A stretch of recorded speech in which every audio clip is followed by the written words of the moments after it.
बिस्मिल्लाहिर्रहमानिर्रहीम।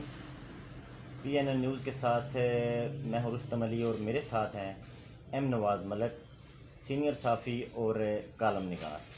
आप देख रहे हैं प्रोग्राम अंदर की बात और हमारा आज का मौजू है पढ़ा लिखा नौजवान पिछली हुकूमतों में मायूस क्यों था और मौजूदा जो हुकूमत है, क्या ये पढ़ा लिखा जो नौजवान है उसकी उम्मीदों पे ये पूरा उतरी है। जी मलिक नवाज साहब, क्या हाल है आपका? ठीक है, सारे मामला ठीक हैं? जी बिल्कुल। तो आते हैं अपने मौजू की तरफ।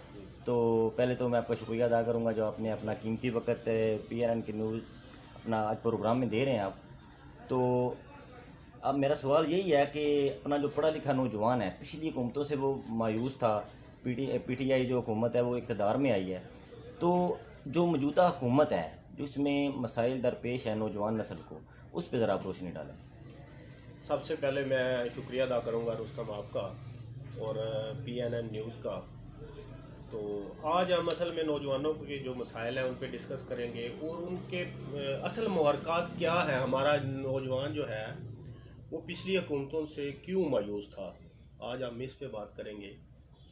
असल में जो मैं देखता हूँ बुनियादी बात यह है कि जो हमारी साबका हुकूमतें थी उसमें यह सिलसिला था कि जो नौजवान तबका था वो मेहनत करता था, पढ़ता था, इस उम्मीद पे पढ़ता था कि कल मुझे एक अच्छी जॉब मिलेगी, मेरा फ्यूचर बनेगा। होता यूं था कि वहाँ एक हमारा सिफारिश सिस्टम ने हमारे पूरे सिस्टम को जकड़े रखा।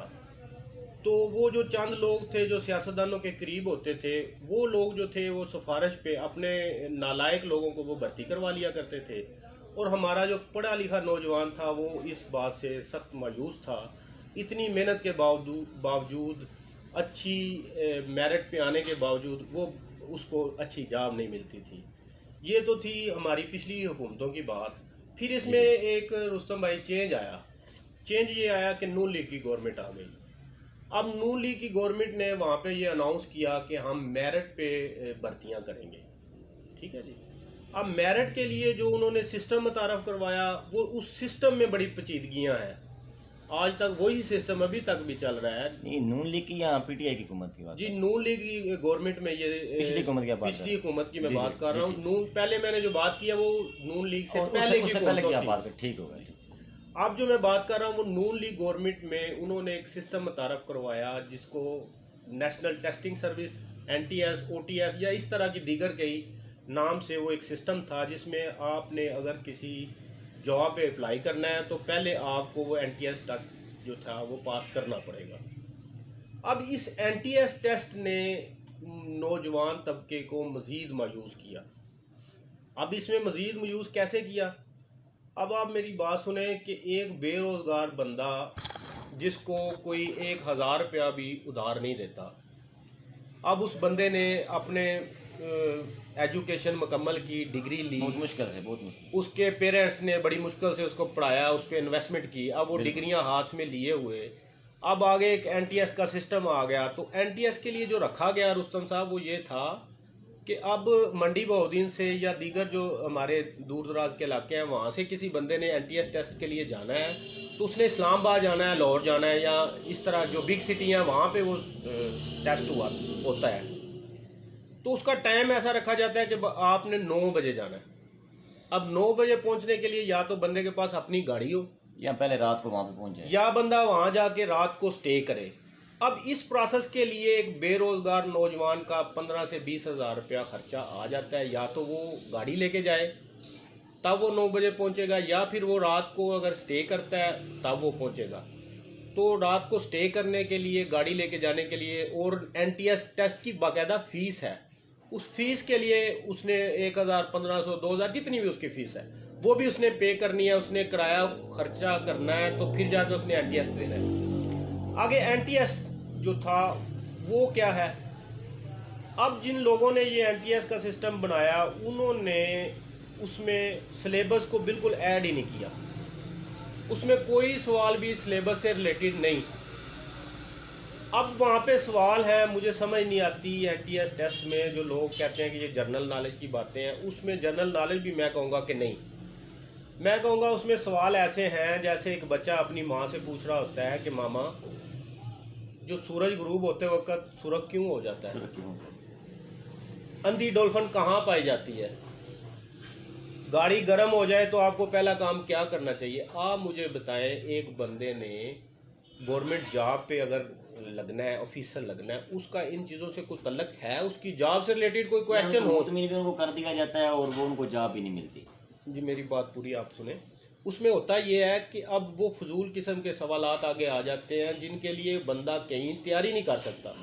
अब एक बंदा लायक है, वो देखता है कि मैंने अच्छे नंबरों से ये मैंने इम्तहानात पास किए हैं, मैंने बड़ी मेहनत की है, मैं लायक हूँ और मैंने इतने साल दिए हैं। उसके ज़हन में उम्मीदें होती हैं, बहुत सारी उम्मीदें होती हैं, बहुत सारे ज़िम्मेदारियाँ होती हैं कि कल को मैं फ़लाँ जॉब पे जाऊंगा, मैं अपने बहन भाइयों के लिए, अपने फ्यूचर के लिए, ठीक है। अब जब वो एनटीएस में एक बार जाता है, फेल होता है, तो उसकी उम्मीद नहीं मरती। वो कहता है अच्छा कोई बात नहीं, दूसरी बार सही। लेकिन आगे मसला ये है, मायूस होता वो क्यों है? मायूस रुस्तम साहब वो इसलिए होता है, उस वक्त होता है जब उसको तैयारी के लिए कोई सिलेबस अवेलेबल नहीं है जिससे वो एनटीएस की तैयारी कर ले। अब कोई ऐसा सिलेबस जो उसने पढ़ा है, वो उसे लगता है कि यार ये डिग्रियां सारी बेवकूफ़ है।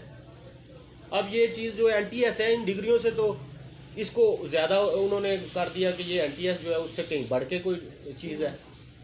तो उस एनटीएस के लिए कोई कहीं पे कोई सिलेबस नहीं है जिसकी वो तैयारी करके जाए।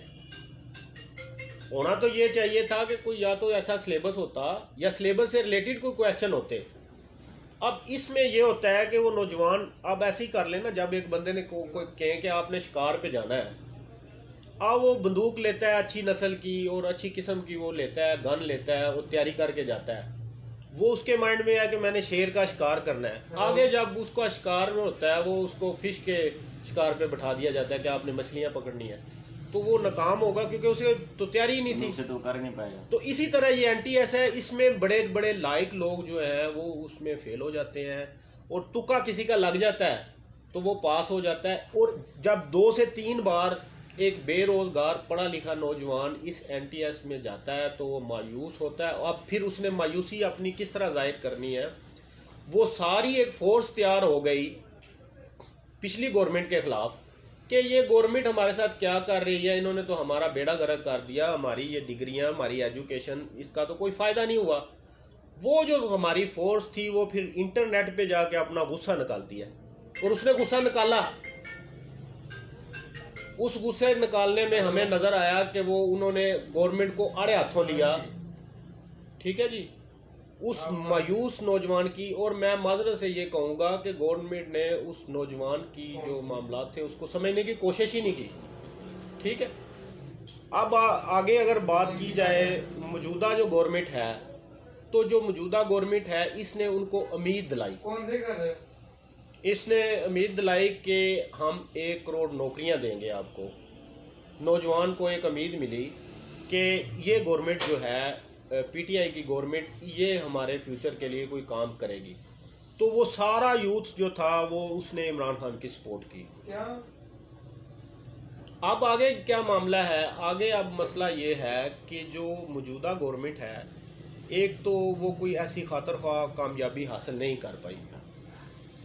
कोई ऐसी जो उन्होंने दावा किया था 1 करोड़ नौकरियों का, वो कोई उस पर अपना बहुत बड़ी बात है, कोई छोटा मोटा काम भी नहीं कर पाई। वो तो इमरान खान साहब पिछले एक आपने सुना था कि वो कह रहे हैं कि अपना मेहनत मजदूरी करें, क्या अपने कोई इतनी नौकरी हम नहीं दे सकते। उन्होंने तो साफ इनकार कर दिया जी, कि हम दे ही नहीं सकते नौकरी। अच्छा मुझे ये बताएं कि अपना जो पिछली हुकूमतों से नौजवान नस्ल के साथ साथ बाकी जितनी भी अवाम है, कारोबारी तबका है, सभी जो है ना मायूस थे, ठीक है, कारोबार के लिहाज से भी।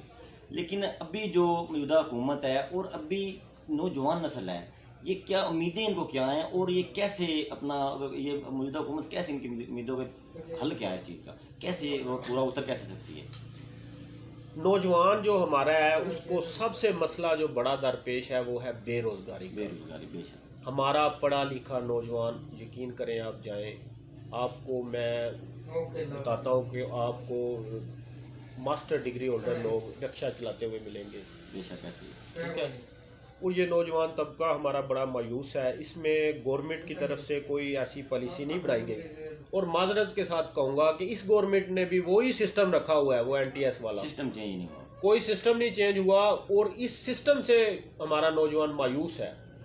उसके पास तैयारी के लिए कोई ऐसा मौका नहीं कहाँ पे वो जाए। कि अपना पीटीआई की हुकूमत जो इक़्तिदार में आई है, ये तब्दीली का नारा लेके आई है कि तब्दीली हम लाएंगे, ठीक है। और इस अपना जो मौजूदा पीटीआई की हुकूमत है, इसको आगे लेके आने में नौजवान नस्ल का बहुत अहम किरदार है, ठीक है। और इन्होंने यही जो नौजवान नस्ल है, सोशल मीडिया पे, फेसबुक, ट्विटर, जितना भी सोशल मीडिया है, इन्होंने इमरान खान को ऊपर लेके आए हैं, ठीक है। और क्यों लेके आए हैं कि इमरान खान एक यानी कि उनका एक वो न्यू जनरेशन के वो माइंड को उसने समझ के अपना वो जो भी पॉलिसियाँ थी और जो भी उम्मीदें लगाई, ठीक है। और अब जो सूरत हाल है, क्या आपको लगता है कि आने वाले वक्त में, ठीक है, ये नौजवान नस्ल पीटीआई क़यादत पे यकीन करेगी या इमरान खान की किसी भी इस तरह के, या क्या आगे आने वाली जो इलेक्शन होंगे उसमें क्या होगा? जी, वो उसमें ये है कि अगर इन पॉलिसियों पे गौर किया जाए, ये जो एनटीएस है अगर इसको रखना है तो सिलेबस से रिलेटेड क्वेश्चन इसमें रखे जाए, ताकि नौजवान ज़्यादा बेहतर तैयारी करके आए।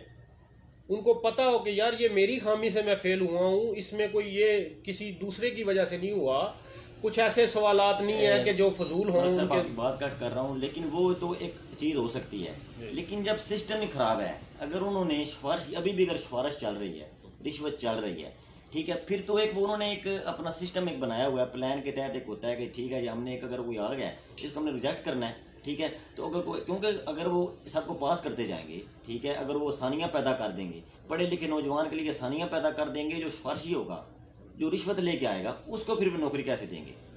जी, ये चीज़ एक अहम है ना, ठीक है। जब ये सिस्टम चेंज नहीं होगा, ठीक है, तो फिर तो ये हो नहीं सकता। सिस्टम चेंज होगा तो चेंज करने के लिए, ये मेरिट के लिए उन्होंने कहा है ना जी, एनटीएस टेस्ट पास करना लाजमी है पहले आपने, फिर उसके बाद अगली बात होगी। तो उसके लिए ये है कि ये उसको मुमकिन होना चाहिए, उसको मुमकिन बनाया जाए। अगर इस टेस्ट को रखना ज़रूरी है, सबसे पहले तो ये है कि नौजवान को सहूलतें दी जाए, सिलेबस से रिलेटेड उसका टेस्ट लिया जाए। ये फजूल टेस्टों की ज़रूरत नहीं है नौजवान को। वो जो उस पर एक बेरोज़गार नौजवान को आप इतना उस पर लोड डालेंगे, उसको कोई 1000 रुपया भी नहीं देने को तैयार, एक बार देगा, 2 बार, 4 बार। अब एनटीएस पे वो पूरा आ ही नहीं सकता। उसके अलावा ये है कि नौजवान तबके को जो है ना मुलाजमत दी जाए। अच्छा मलिक साहब, एक और चीज़ बात है, नौकरियों का जनाब दावा किया था इमरान खान साहब ने, जी जी, तो आप जो पाकिस्तान के जो मुआशी हालात हैं उसको मद्देनज़र रखते हुए क्या आप ये कह सकते हैं कि अगर ये इतनी नौकरियां दी जा सकती हैं? नहीं, ये क्या ये एक वो ख्वाब था? असल में खान साहब ने बहुत लंबी लंबी छोड़ी हैं, उन पे मैं समझता हूँ कि मुमकिन बड़ा मुश्किल है ये इस मौजूदा हालात में, लेकिन कुछ ना कुछ करना चाहिए। चूँकि यूथ ने उनको बड़ा सपोर्ट किया है, उनको ये सोचना चाहिए, जो नौजवान हैं, पढ़े लिखे नौजवान हैं, उनको ये मौका देना चाहिए, उनको जॉब मिलनी चाहिए, और गवर्नमेंट को इस पॉलिसी पे पूरा गौर करना चाहिए। मैं आपको इस बात में एक हवाला अपने डिस्ट्रिक्ट से देता हूँ। जी जी, इसमें जो हुकूमतें या सियासतदान होते हैं, उनका अपना भी फ़ायदा होता है। बेशक। मिसाल के तौर पे मैं ये बताना चाहता हूँ आपको कि अब हम हवाला देते हैं अपने ज़िले का, जो भट्टी बरादरान है। एक वक्त ऐसा आया था कि पूरे मुल्क में काफली की चांदी सीटें थी, तो हमारी जो कादराबाद एरिया की सीट थी उसको इंतहाई मजबूत समझा जाता था। उसकी वजह ये थी कि भट्टी बरादरान ने लोगों को मुलाजमत दी, उन्होंने अपने हलके की आवाम को भर्ती करवाया।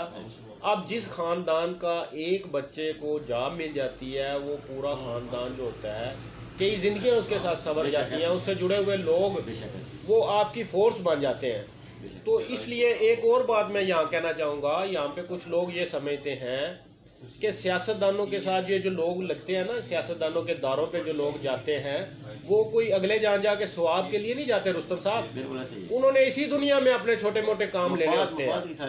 हाँ। और अपना मलिक साहब, ये इलेक्शन से पहले मफाद जो हल हो चुके होते हैं, जब इलेक्शन से पहले ही, अब मैं थोड़ी सी बात करूंगा कि जब एक गली है जो जनाब एमएनए इलेक्शन से पहले गली बनवा देता है या किसी का काम कर देता है, उसने बाद इलेक्शन क्या करना है? उसने फिर वो जो गवर्नमेंट का फंड होगा उसने वो अपनी जेब में डालना है, ठीक है। जब वो पहले अपनी जेब से पैसा लगा रहा है या इन्वेस्टमेंट से वो पैसा लगा रहा है, ठीक है, फिर उसने इन्वेस्टरों के जनाब वो काम करने हैं, थाने कचहरियों में अपने जनाब तल्लुकात हैं, उनके काम निकलवाने हैं, ठीक है। लेकिन ये सिस्टम जो भी आप बात कर रहे हैं, आपकी बात बिल्कुल ठीक है। नौजवान जो अपना नौजवान है, पढ़ा लिखा नौजवान है, उसको यही मसाइल दरपेश हैं, लेकिन इसके लिए सिस्टम का जो है ना वो मेरिट पे होना बहुत ज़रूरी है।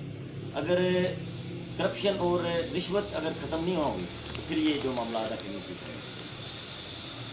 जी बिल्कुल, मैं यही कहना चाहूँगा कि ये सबसे पहले गवर्नमेंट को चाहिए कि वो पिछली जो हुकूमतों ने जिस वजह से वो पिछली हुकूमतें नाकाम हुई हैं, मौजूदा गवर्नमेंट को चाहिए कि वो वही पॉलिसियों को ना दोहराए, क्योंकि फिर यही फोर्स जो है आने वाले वक्त में उनके ख़िलाफ़ होगी।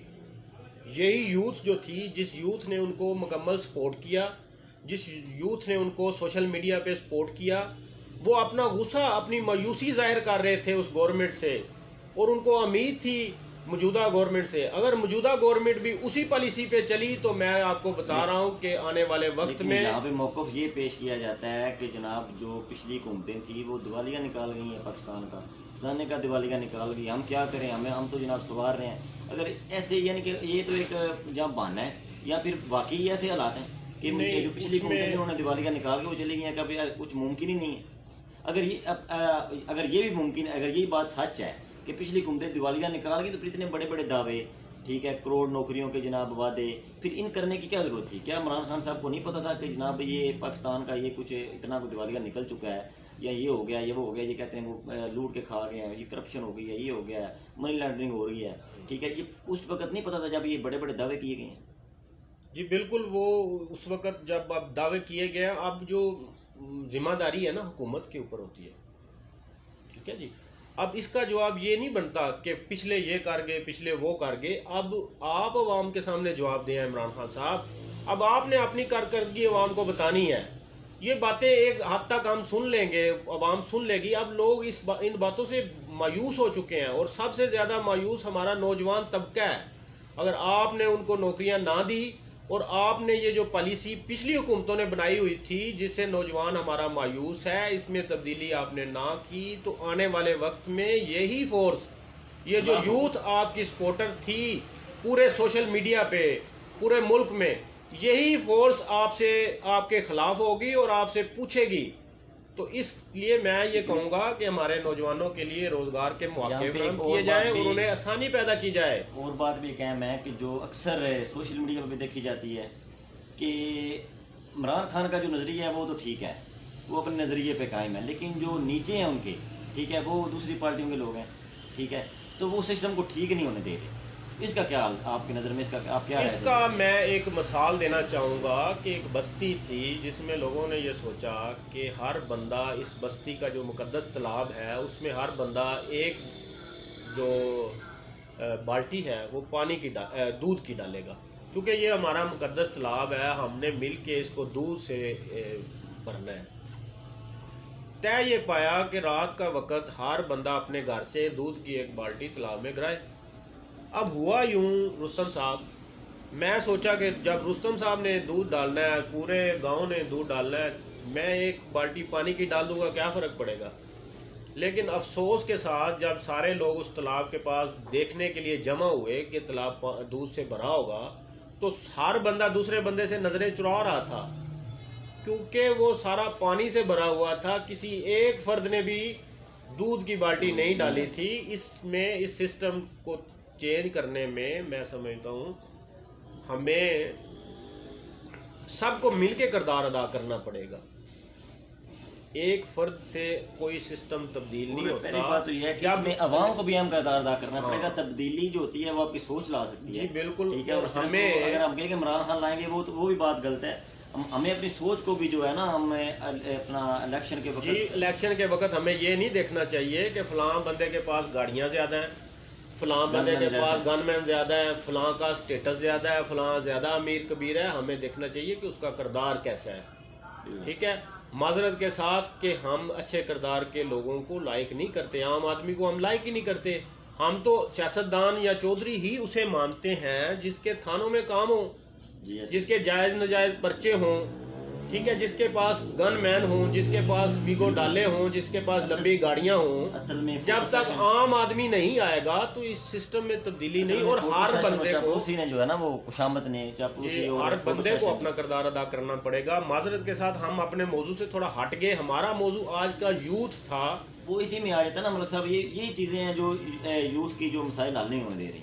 ठीक है, क्योंकि जो नौजवान है उसका एक अपना एक मिशन होता है कि मैं पढ़ा हूँ, मैंने तलीम इल्म हासिल किया, मैं आगे ये मैंने करना है, ये मैंने नौकरी करनी है, ये करना है। लेकिन ये जो चीज़ें अंदरूनी मामलात हैं ना, ठीक है, इनकी वजह से वो आगे नहीं आ पा रहा। तो ये चीज़ें भी ज़रूरी हैं।